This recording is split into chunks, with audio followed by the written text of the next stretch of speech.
Rational thinking and intellectual curiosity here on the Atheist Forum. Standing by for your questions or comments at 727-441-3000, where you can talk to a real live atheist here on Tan Talk 1340. That's right, it is the voice of atheism in Florida, from the Atheists of Florida, here on the Tan Talk Radio Network, where today we're going to talk about some of the issues that are going to affect us through the state of Florida's legislature and their efforts to impose the kind of laws that we think really never should even be brought to the table in the first place, much less considered to be laws. But we'll see what they are and what they're all about today here on the Tan Talk Network. We invite your call at 441-3000. We'd love to hear from you if you'd like to comment on any of them. Ed Golly with Jim Peterson, Judy Adkins. Our guest today from the ACLU, who is the staff attorney for it, is Jackie Azis. Jackie, thanks for coming over today. Tell us a little bit about the ACLU and what you do for them very quickly. Great, thanks for having me. I'm thrilled to be here. The ACLU of Florida is an affiliate associated with the National American Civil Liberties Union. We have affiliates all throughout the country and multiple in some states. And here in Florida, we work on many issues. I'm a staff attorney. I concentrate mostly on criminal justice and also work in First Amendment issues as they come, including free speech and, of course, the Establishment Clause. And some of the issues that the ACLU works on nationwide and here in Florida include criminal justice, racial justice, First Amendment, immigrants' rights, LGBT, privacy. I could go on. Okay. And tell us a little about your background. How did you get mixed up with the ACLU? Sure. I worked with the ACLU during my time in law school, both at the ACLU of North Carolina and the ACLU Capital Punishment Project, which was in Durham, North Carolina. And because I went to the University of Florida and studied journalism there, I had an appreciation for the First Amendment, of course. I also I've come from a family with different backgrounds. My mother's an immigrant. My parents were of different religions. So it's always been something that's important to me, that we appreciate the differences in people and we celebrate the differences instead of trying to push beliefs on others to make people believe what we believe or act how we act. After 2 years, do you think the President of the United States, in your opinion, has ever actually read the First Amendment or has any idea what it means? You don't need to answer that. We want to talk about, before we get started, an event that's coming up very soon here in the Tampa Bay area that might be of interest to the kind of people who might listen to this program. Jimmy? Yes, coming up we have Darwin Day 2019. Ooh. And it means it's an opportunity to evolve. And it doesn't mean you have to grow another head or anything.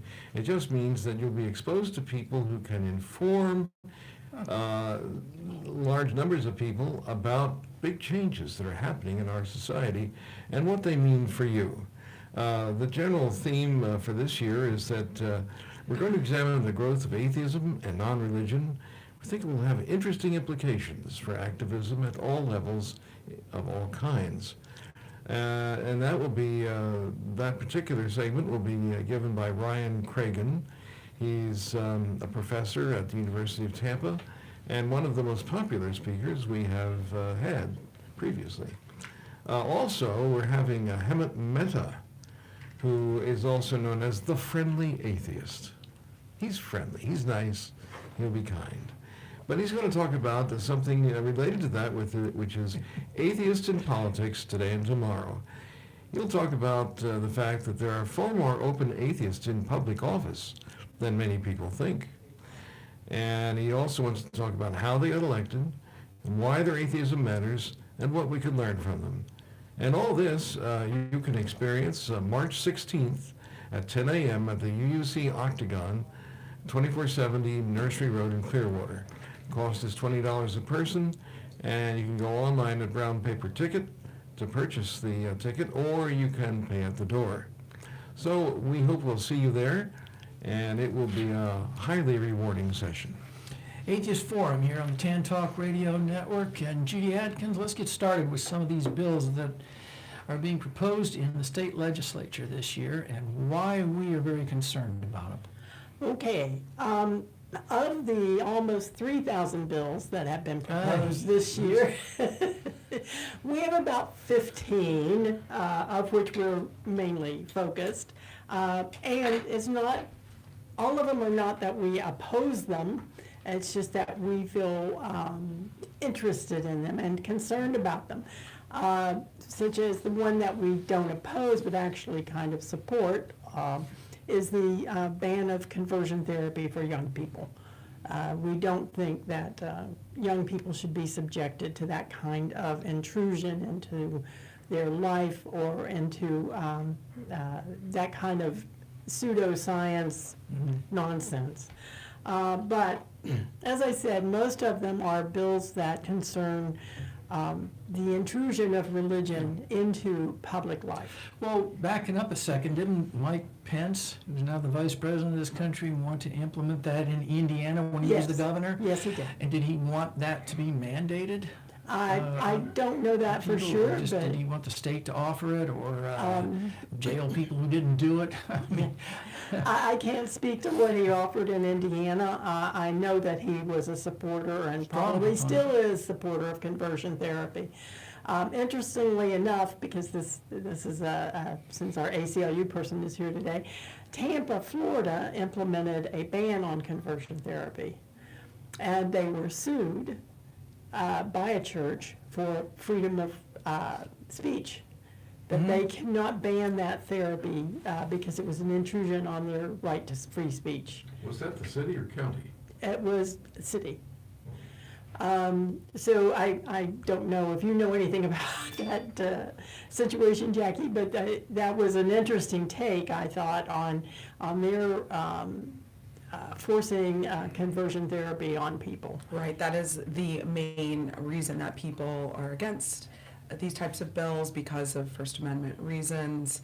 I've also heard that people believe it should be left to, instead of the legislator, it should be left to the profession to discipline people who partake in this type of therapy, which has, as you mentioned, all medical communities that are relevant have determined it is harmful, it's Right. dangerous, and those are, people in medicine, people in mental health care, people in human services uniformly recognize that it's been a discredited practice. Right. And I feel torn because I think if you're an adult, you have a right to subject yourself to any kind of nonsense you basically want to subject yourself to. But as a young person, an adolescent, they should never be forced into this kind of self-hatred. That's basically what it is, in my opinion. And interestingly enough, the founder of the conversion therapy movement came out as gay not too long ago. I'm sorry. I'd go a step further and say no minor should be subjected to any religious training Well, I know, whatsoever, but but I guess that's- that we're a long way from that. Yes, we are, a long way from that. So of the, I don't know what all ACLU is following this year. I know we have some overlap from what our brief discussion was. So I don't know where you would like to start with Sure, we can start. addressing. Yeah, with the conversion therapy one specifically, we are following this bill. Our board is currently working on how we, as the ACLU, are going to come out on it. Basically, we're trying to come up with our policy about this, so we can take a stance one way or the other. We are following it, though, closely. Of course, at the ACLU, and this is no secret to anyone, we firmly support LGBT communities, and they should be able to live their life without this forced, Right. what they're claiming is to be a medical treatment when we know it's harmful and it's not. And it's not even a medical condition. It's, Right, I mean, exactly. it's not a mental illness. And we want to make sure that LGBTQ people are safe and that they're supported and that they're valued for who they are. Yeah. And we know conversion therapy is not doing any of that. Right. And we have the same approach here at Atheists of Florida. So stay tuned for official policy Okay. We'll be looking forward to on that. that one. Those who offer conversion therapy sometimes claim that what they're doing is a matter of free speech. In other words, their therapy is conversation, talk therapy. And to restrict their ability to talk to their patients or clients is something that would be unconstitutional. How would you handle that? The problem is that, free speech doesn't mean you get to say whatever you want. There are Exactly. restrictions on free speech, and there are different standards depending on the classification. For instance, strict scrutiny could be required, and so then the question would be, could this be upheld under a strict scrutiny standard? And I think that's going to be the problem for those people who are saying, oh no, this is protected speech. Will it survive strict scrutiny analysis under the courts? And could you explain what that is? Strict scrutiny? Yes. Sure. Common Law Class 101, basically, does the government have an interest in protecting this? And is this narrowly tailored to serve that interest? And it can't be just any interest, it has to be a compelling interest, is the constitutional standard for that. So is the law that the government has created narrowly tailored enough for a compelling interest in which the government has? And so that's going to be a problem, I think, for this, but we'll see. As you said, there's already been one case. I'm sure that'll be appealed here locally, and we'll see how that goes.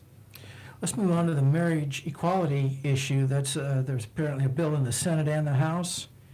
Well, that's a more of a housekeeping kind of bill, where the Constitution of Florida will be adjusted to reflect marriage equality. Which was ruled by the federal Yes, courts to apply right. to all states. And we obviously support that that change. Now, one interesting thing, and maybe you could address this, is under the teaching of health and HIV, they have a thing in there that, a statement, I should say, in the law that says that teachers must promote abstinence and must promote that the norm is for a monogamous heterosexual marriage. Now, would that have to be removed if this marriage equality goes through? I'm not sure I understand. Okay. Okay. When they're teaching health, Right. when a teacher is teaching the health Right, class right. about HIV contraction and how to prevent it, they are required to tell students that abstinence is the only sure way to prevent HIV. They're required. They're required. Wow. And that the norm for society is for a monogamous heterosexual marriage. That sounds problematic, yes. Okay, so most likely if this marriage equality thing goes through, which was on the slate last year and didn't get through, then that would have to be modified. I would think so. I would think that so be too, part of but it. I just wanted to check with you. Right. Okay, let me get over here to Yeah. my list. Oh, Ed, go ahead. No, I was going to say probably the one that would concern us most as atheists would be the next one we want to talk about, which is the study of Bible and religion in the public school system, right? Right, Requiring each school district to offer specified courses relating to religion, Hebrew, scriptures, and Bible to certain students as elective courses and providing course requirements. We see this as just another way to bypass the traditional wall of state-church separation and really use the public school system as a vehicle to teach students that it's perfectly normal and rational to accept religious beliefs. And Right. then that's going to be directed more specifically to the Christian belief. well, yeah, my concern with this bill is twofold. One is that it focuses on the Bible. So they're not talking about teaching people about the Koran or the Torah or any other religious book, the Book of Scientology or the Book of Mormon, just the Bible. And the second concern I have is I think it's Nebraska. They're moving to make this a required course in their schools. And even though this is set up this year as an elective course, my concern is next year it's going to come in and be a required course. And while we support teaching religion, comparative religion, in public schools, it has to be done in such a manner that that is a true comparison of religion and not just promoting. And Yeah. who's gonna monitor this? And I just all kinds of trouble with this particular bill. My understanding of the bill actually is that right now it is a requirement. It says the district school board shall install in the public schools a secular program of education. And then it gives two options. This is the latest version that I found. The first option is an objective study of religion. And then the second one is the objective study of the Bible, including but not limited to, and this was the concern you talked about, the Right. Hebrew scripture of the Old Testament and on the New Testament. And exactly the problems that you presented is this is not like a world religions class. Right.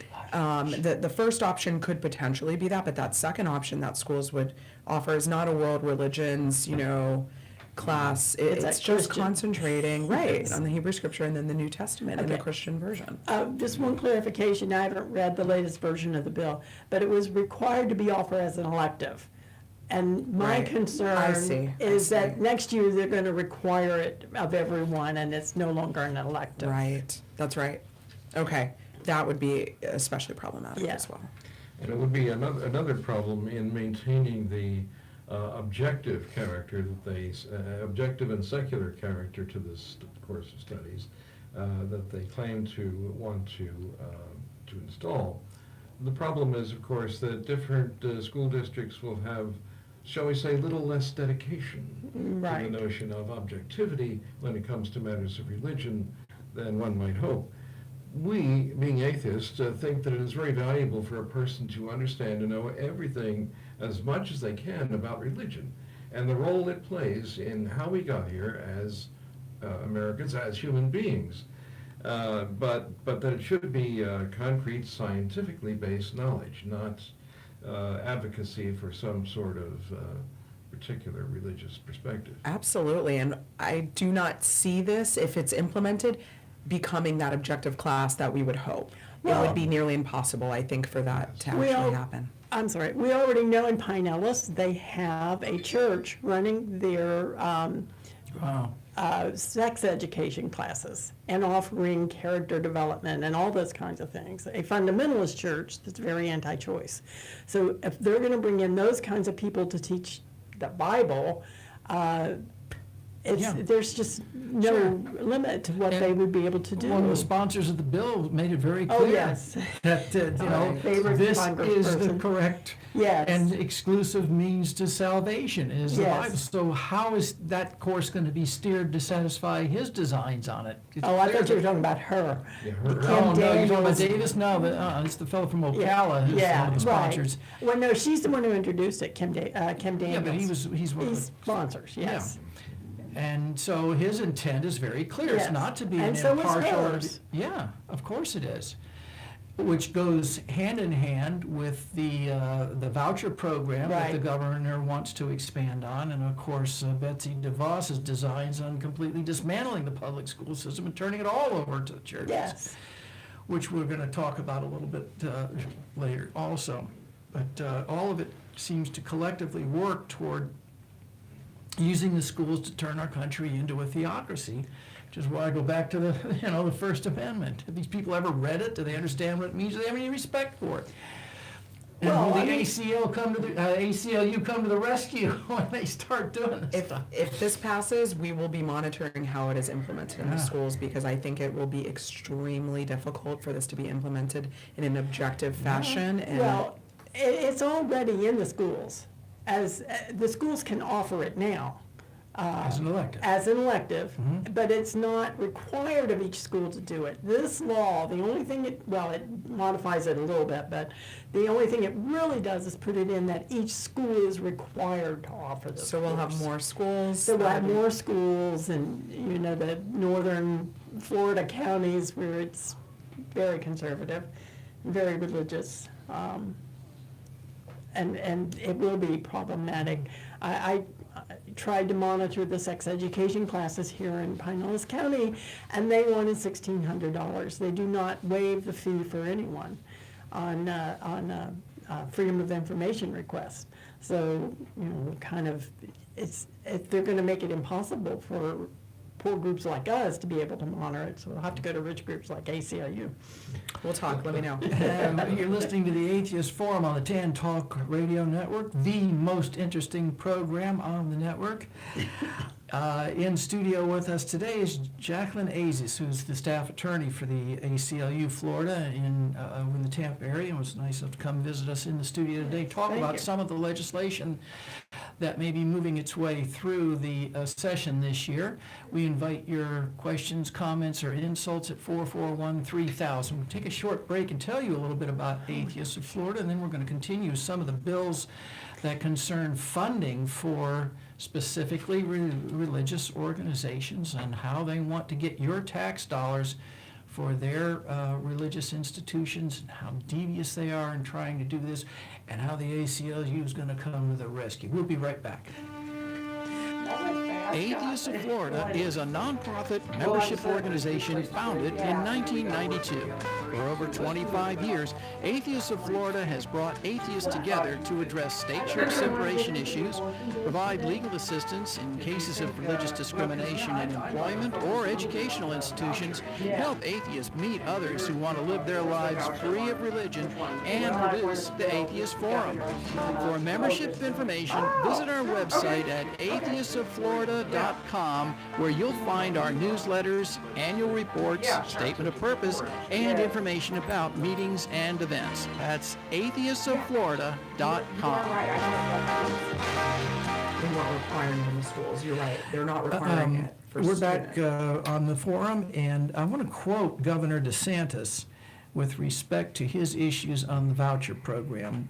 We first saw him coming in as a champion of the environment, only now to start turning away from what really would be, I think you would say, a very literal interpretation of our state constitution with respect to funding of public schools, and expanding on what Governor Bush started with the voucher program. He says, quote, "If the taxpayer is paying for education, it's public education." Here's what our Constitution says about it in Florida. "The education of children is a fundamental value of the people of the state of Florida. It is therefore a paramount duty of the state to make adequate provision for the education of all children residing within its borders. Adequate provision shall be made by law for a uniform, efficient, safe, secure, and high-quality system of free public schools." Well, I think it's pretty obvious to all of us that what the governor, in fact, is trying to do is define private schools as public schools Right. because they're getting funding from the taxpayers. The argument of the taxpayer is that if I've got to pay for schools, I should be able to choose what schools my kids go to. We're a little bit torn, I think, is when we talk among each other, is whether this really is an effort to, again, theocratize education, giving the whole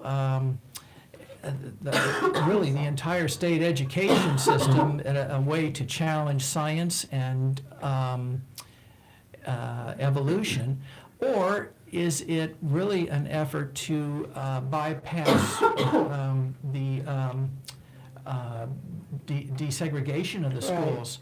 Because the private schools have the ability to choose, pick and choose their students, so that middle class students can go to school with middle class kids that of same race and so on, and it's sort of what we're calling these days a dog whistle effort to allow segregation to happen again, entirely funded by the taxpayers. I don't know if you have an opinion about that, or if you think it's either or both, but I'm sure you wouldn't disagree that it's a very concentrated effort by the religious right and the conservatives in this country to convert our public education system into a private and religious and segregated education system paid for by the taxpayer. Yeah, Go ahead. absolutely. What these voucher programs do is they take the money from the public schools and they go to generally religious schools. And so these are public funds that are being used for religious means. So when they say school choice, what they really mean is you get a choice to go to a religious school. Right. And so it's a choice for someone who wants a religious education and not a secular education. And so it's for people who believe in whatever that specific religion is that's being taught at that school. Those are the people who get the choice. it's not really a choice for people like atheists to go and take this voucher money and go to a private religious school. Yeah, about 70%, I believe, somewhere around there is, of the private schools in Florida are religious. And it's not just the vouchers, because now they're still trying to get rid of science in the science classes and, force people into teaching the controversy, they call it, which...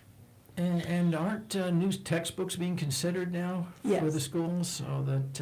And they have to, they've got a bill that requires them to teach the controversy in the textbooks. You know, that the textbooks have to address the controversy in a respectful manner.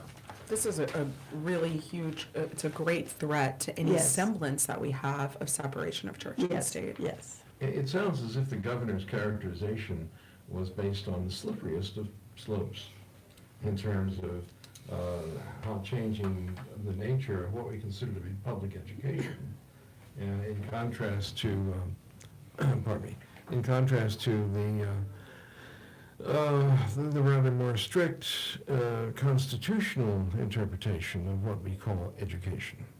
So how can we, what is going to be our approach, the approach of the more rational thinking of our citizenry, in terms of what to do about this situation? It's been building for years now. The basement has been laid for even more dramatic changes in the future, ones that will continue to threaten our First Amendment rights.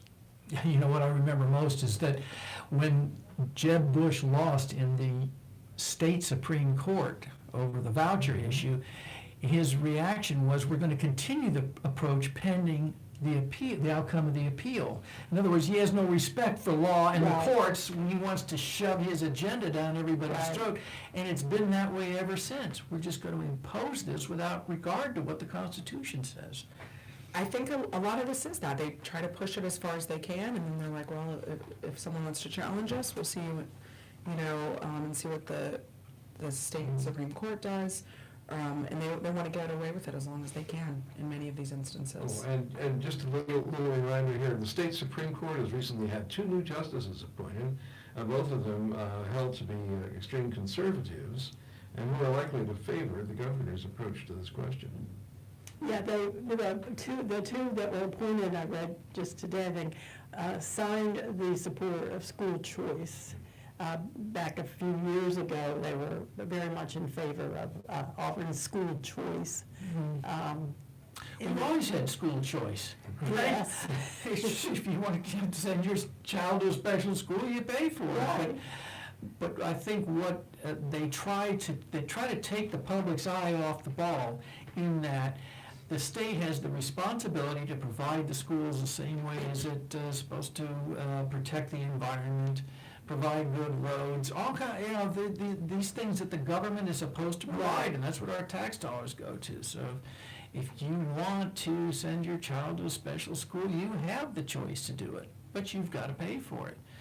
And that's what they want to get away from. They want the Well, government yeah, paying but for then it. they argue that poor people can't afford to send theirs, so why should only rich people be able to do it, and yada, yada, yada. Yeah, same ones. Egalitarian of them. Yeah. Sure. Go ahead. Well, that's all right, go ahead. Well, I was just going to move on to some of the appropriation bills that Let's do it. have been suggested this year. And some of the most, I feel very torn about the 2 bills that were put forth to secure funding for Jewish schools. I understand that the Jewish community is in a very special kind of place, but our tax dollars cannot go to fund any religious school. And I don't know what what the ACLU is on this. So our position, and actually I think this bill was brought up or mentioned last year, and we had the same position then and we maintain it now, that we understand the importance for security in schools, but any money that's given to a school, it needs to be to all religions or to no religious schools. So it shouldn't just be, this is only for Jewish schools. It needs to be, this is for any school that has a legitimate security concern, religious, non-religious. And it needs to be a legitimate security concern. It can't be like, oh, our parking lot needs to be resurfaced. And that's another concern that comes in terms of how they create this bill. Is it going to be used for real security reasons? Saying that, I do have to say, we don't believe in over-policing in schools. We don't believe in all of that. So there's some hesitancy there with how they will use this money. But, I mean, to me, the line is if it's a religious school, it should not be getting state money, Right. period. I don't care what it's being used for. And I agree that, there are situations where safety is a concern, especially in minority communities like the Jewish community or the Islamic community. I'm sure if somebody put forth a bill wanting to protect, I can't remember, madrasas, that there would be an outrage about state money going to support a religious school. We have this whole romantic thing with Israel going on right now, and so that's why I think this is making some progress. And it is part of the overall concern, that money that is for public education. Yes. The same with the vouchers, is being sent to Sure, religious and schools. aren't they trying to nudge the ball forward by asking for public money to rebuild some of the damaged religious facilities Yes. in the And hurricane? FEMA has ordered that that was okay. Yeah, right. So So we would not have any objection, I think, if there was a program to protect children. In other words, children in schools, coming or going from schools, whatever. If that program was applied by a state agency or county or city, whatever it takes, and it was administered by them for the protection of children, per se, but not necessarily going to the school to administer or provide in any way. At the same time, there are situations which are a bit more debatable, and that is the historical nature of church buildings, that sort of thing. If Chartres Cathedral were falling down, we would like to see that it stays repaired. I mean, we don't necessarily subscribe to the religious viewpoints of those who built it, but nevertheless, it has become a significant cultural monument, and as such, it deserves protection. And the same is true for other religious facilities, just based on their status as a historical monument. But we don't provide money for them to increase their congregations or buy new hymnals or what have you. That's would be wrong. Well, and there are actually several bills right now, and that would allocate money to the Mount Vernon Missionary Baptist Church building expansion. I have not gone in and read this just got added, so I've not gone in and read the actual request that they put in for appropriation as to what that would do, but that seems completely inappropriate. Why should we be adding a building expansion to a church? especially if the people who are the parishioners of the church donate money and get a tax deduction for that, don't they? Yeah. And then there's another one, and I have to go because I messed up my thing. I got the wrong thing there. That's- I do just want to add for that, It's a good place to jump in. Yeah, where she's right, for the security, but when we're saying like it needs to be for security, what we mean is credible threats of violence, not the building's falling or whatever. These types of bills are obviously problematic because it allows the government to get away with it in terms of it's under the guise of, it's not for religious indoctrination, it's for maintenance. And that is how they are getting away with this. Yeah. In these types of proposed bills. And they're saying it's open to any religious facility that's asking for it. But it's still public money for religious purposes. Right. Yeah, and there is another one that I can't seem to get up here right now. Providing money for a parking lot maintenance in a church. I have to go, sorry, So I'm I doing the got same the thing. thing. But that's, and then there's an appropriation for the Greater Mercenary Greater Mercy Missionary Baptist Church Safe Day. And I looked into that, and it's for their Halloween alternative celebration. Now, why would we give $150,000 for them to have an alternative to Halloween at a church? That just does not make any sense to me. It's HB 3127.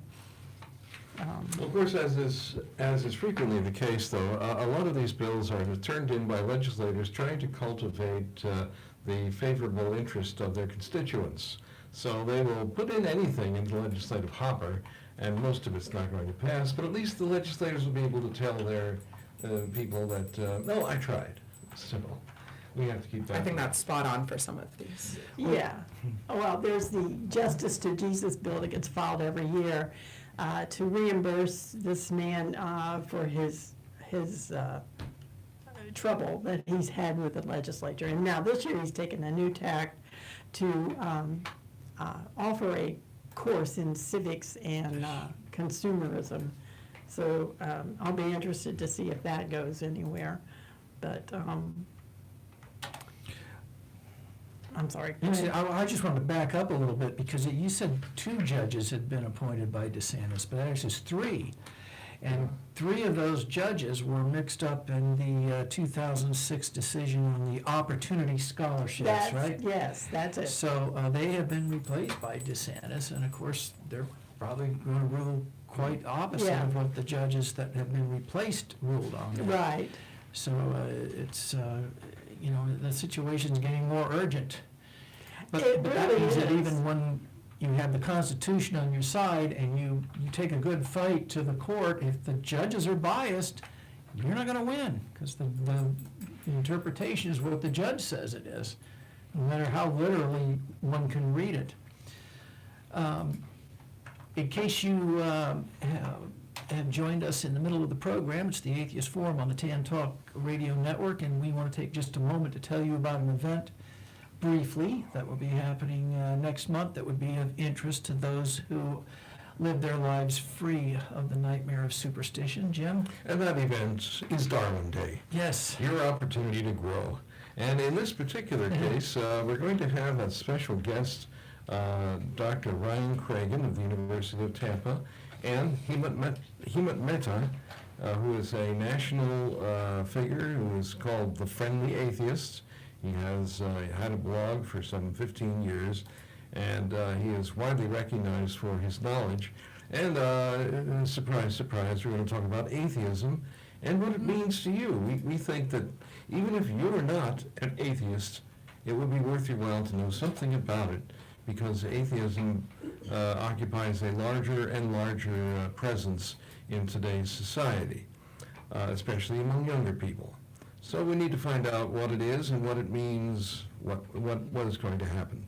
March 16th is the day at 10 a.m. at the UUC Octagon on Nursery Road in Clearwater. $20 is the admission cost at the door or online at brownpaperticket.com. So we hope we'll see you there. I'll be there. More excitement than you can stand. All right. I could get through it. Anyway, we're talking about some of the prospective legislation that may be dealt with that we think seriously challenges the state church separation foundation of our state and federal constitutions. Judy? Yeah, and it's really difficult. Like I said, there's almost 3,000 bills filed this year, and you go through and you try to search for things and everything. And so really, I think I'm just getting the top of the iceberg. I have that fear anyway. Because sometimes they use things like balanced when they really are trying to promote something. The last bill I was talking about was the Holy Family Church Parking and Drainage Bill, which allocates $492,730 for parking and drainage at this church.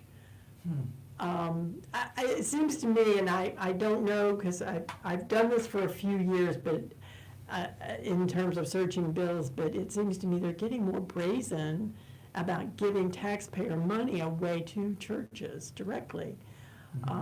The way I think of this is, would we give that kind of money to any other private entity? Yeah, And really. I don't think we would. I don't think we would either. Would there be a bill, let's say, okay, the Shell station on 14th and 8th Street in random city X, we need to donate this money for drainage or whatever in that, on that property. Would we do that? I don't think we would. And Yeah. what about minority religions? What if it's a Muslim Right. mosque or something and that is not a religion common to our culture? Are they going to go ahead and dole that money out to them also?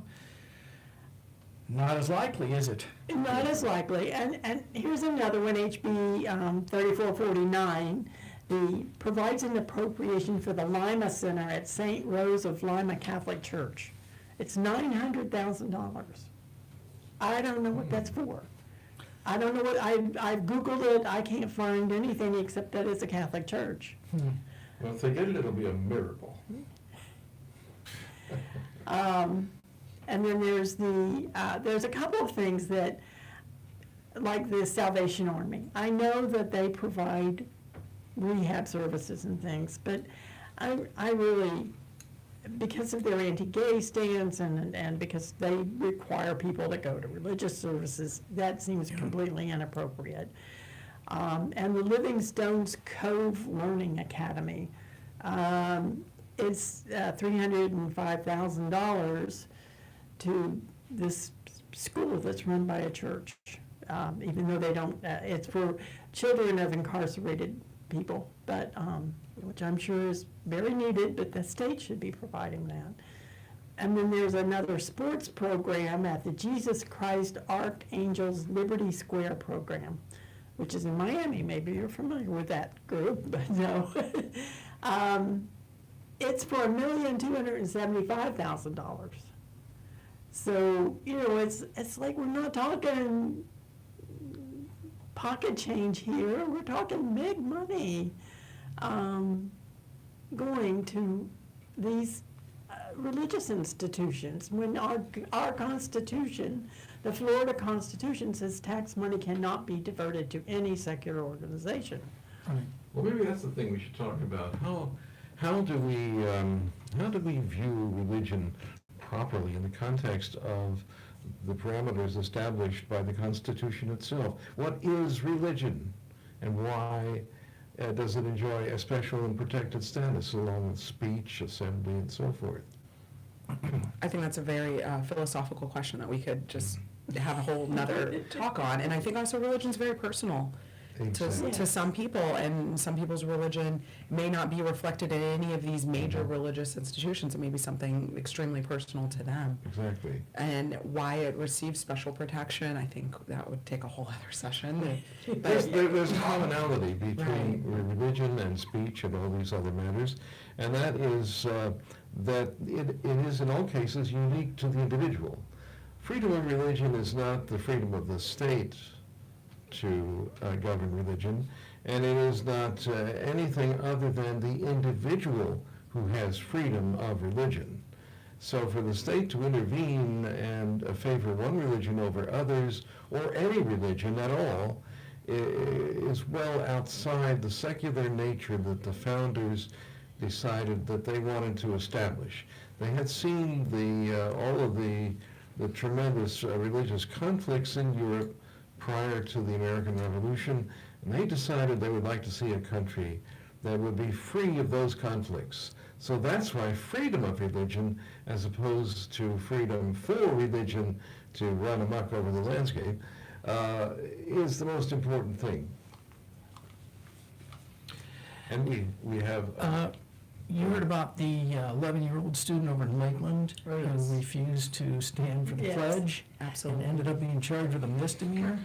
It appears that was because he got into an argument with the teacher or the resource officer or whatever, but certainly I would think the ACLU would back anybody's right to refuse to engage in a pledge, what we call a prayer of allegiance, because of the inclusion the in God, or under God, rather, phraseology that was not originally involved in it. Absolutely. You may have heard the good news. The state attorney said they're not pursuing the case. Oh, okay. Which is excellent, and I mean, he never should have been arrested anyways. This just goes to the problem with policing in schools, but absolutely, and the child was right in terms of what he was saying about the pledge is racist, and so is the national anthem. Yeah. The thing that concerned me was that the substitute teacher did not know that the student had a right not to stand for the pledge. Probably because everybody does it by road, it never becomes an issue. I think we have a caller that wants to talk to you, Jackie. Great. Unless it's a shill, go ahead. Thanks for calling the Atheist Forum on the Tan Talk Radio Network. Hello. No call. There? No? And Is Okay. anybody there? Knowledgeable. Oh, yeah. there he is. All Hello. right, start over again. Can you hear me? Barely, a little. Okay. There you go. I wanted to tell you folks that it's another excellent broadcast, as usual, informed and enlightening. And speaking about enlightening, is your guest going to announce the Greater Tampa chapter of ACLU annual meeting on March 2nd? We are going to discuss that briefly. Thank you. Now I'll get back to listening. Goodbye. Thank you. Thank you, Mr. Barkle. All right, you have the floor, Jackie. Okay. Go ahead and make the announcement now. It seems like Absolutely. a good time. And this is actually different than I think the event you all were mentioning earlier, but there are chapters throughout the entire state of Florida, but specifically the Greater Tampa chapter has a meeting on March 2nd. There will be numerous special guests, including staff attorney Amia Kaku, who's our immigration attorney, who'll be speaking, our new executive director who replaced Howard Simon, and our new executive director is Micah Kubik, who'll be there. And it's all day on Saturday. I believe it's at Stetson Law. And if you give me a minute, I'll get you more details and specifics if you want to go ahead and talk about the other event. We've got about 5 minutes left, but yeah, I don't know if you want to bring up any more of the any final issues that you want to talk about this week. There are a number of abortion laws, but I don't think we have enough time to get into that right now because that's just, although I don't know if you saw the latest news that Trump has now said that any group that does abortion referrals will no longer get money for birth control distribution. No, I didn't see that. Wow. Yeah, it just came out a few minutes ago, so. If I could circle back to the event, because I got the Yes, location okay. wrong. So it is March 2nd, 2019. It's from 10:30 to 2 p.m. And it's going to be downtown Tampa Law Center is the location, which is 1700 North Tampa Street in the Smith Courtroom. And along with that opportunity, there's another one. The Pinellas County chapter of the ACLU is having its annual dinner at which the Gardner Beckett Civil Liberties Award will be bestowed on Howard Simon, the former executive director of the ACLU, a very esteemed person, and he will give a brief address to the audience, and that will be most enlightening to be sure. But you also get dinner on top of that too. It's the annual dinner, and tickets are $50. Wow. But it goes to support the ACLU, and the work of the ACLU is a powerful constraint on forces in this country that would have us being much more like a backwater dictatorship. And we know all about that, so I won't go into it, but you could help. And it's only $50, and you get a fine dinner and a great speaker. And on top of that, in March, we will be doing an invocation for Clearwater, the City Commission, the Atheists of Florida. So wanted to, if anybody's interested in that. I unfortunately don't remember the date. I think it's March 7th, but I could be wrong. I need to get that information. We'll present it later. Yeah. A couple of weeks ago for the Largo City Commission, so next week, why don't we bring in the text of that and read it, in case our listeners want to know what an atheist invocation We sounds can like. have the person who presented it Yes. read the text. Okay, so Jackie, we're getting near the end of the program, and I'd like to then turn it over to you to tell us anything you'd like to about the ACLU or anything that you're concerned about that we haven't looked at today. Absolutely. The pledge issue that you mentioned earlier is Yeah. becoming more and more common, especially after Colin Kaepernick, would kneel for the national anthem in front of the NFL, and he had that wide audience. Now more and more students are becoming aware of their right, that they don't have to stand for the pledge, and whatever their reason is. Maybe they believe as well it is basically a prayer of allegiance. Maybe they understand the racism behind the national anthem and the pledge. So more and more students are having the same experience, and not all of them are actually getting this publicity that we saw from the latest one. And a lot of times, children are having to teach their teachers the law, and that's very unfortunate. The teachers need to know this. I encourage everyone, if you have children, reach out to your principals, reach out to the superintendents of the schools to make sure that they understand the children's rights. And if you don't want your child to have to stand for the pledge, it's also a good idea to inform the teacher of that and let them know, so you can hit the issue before it becomes more of an issue and you don't end up on the news, unfortunately. If anyone's having these problems, there are numerous organizations you can contact. We are one. Another one, of course, as you know, is Freedom from Religion, which is a nationwide organization based out of Wisconsin, but they do work in Florida as well. We talked a lot today about these bills. Everyone should reach out to your legislator, reach out to your representatives, tell them how you feel about these bills. Otherwise, they'll never know. They will think that these bills are fine. So I encourage everyone to learn how you can reach out to your representative. It's very easy online to look up their phone number, their email, and go from there. I really encourage everyone to take the 10 minutes it takes to do that. I think it makes all the difference. And the main headquarters of the ACLU Florida is in Miami. Yes, it's in Miami. That's where our main office is. We have other locations. So Tampa is our next largest one. And then we also have a location in Jacksonville and Pensacola. We have presence in Orlando area, Sarasota, and Tallahassee, of course. In every other state, or most states? So every state has an affiliate, and we also are in Puerto Rico. California has multiple affiliates, and we have national offices throughout the country, mostly in New York and D.C. Well, we know you're going to be busy. You better start staffing up, or I think the term is lawyering up. That's right. Because based on what we're seeing in the legislature, we're all going to be busy. But anyway, that's all the time we have for this week, and we really want to thank you, Jackie Azis, who is the staff attorney for the ACLU in this area, for being with us here today on the Atheist Forum. So we'll be back next Tuesday. Tell your friends, tell your family, tell your parole officer. Sorry, next Friday.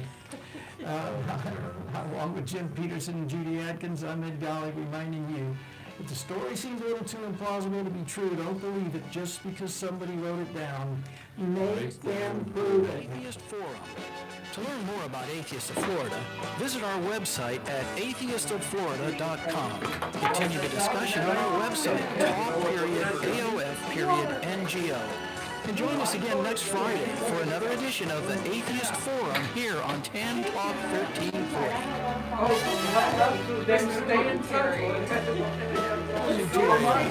FM 106.1. WDCF, Dade City, Tampa Bay. WZHR, Zephyr Hills. FM 104.3. Listen. Keep me updated. I'm new to the area. R. Kelly indicted. Robert Kraft charged. I'm Mike Moss. The R&B singer R. Kelly has been indicted in Cook County, Illinois, on 10 counts of aggravated sexual abuse involving multiple victims. Correspondent Sarah Seidler's in Chicago. There has been an indictment filed on Robert Sylvester Kelly, also known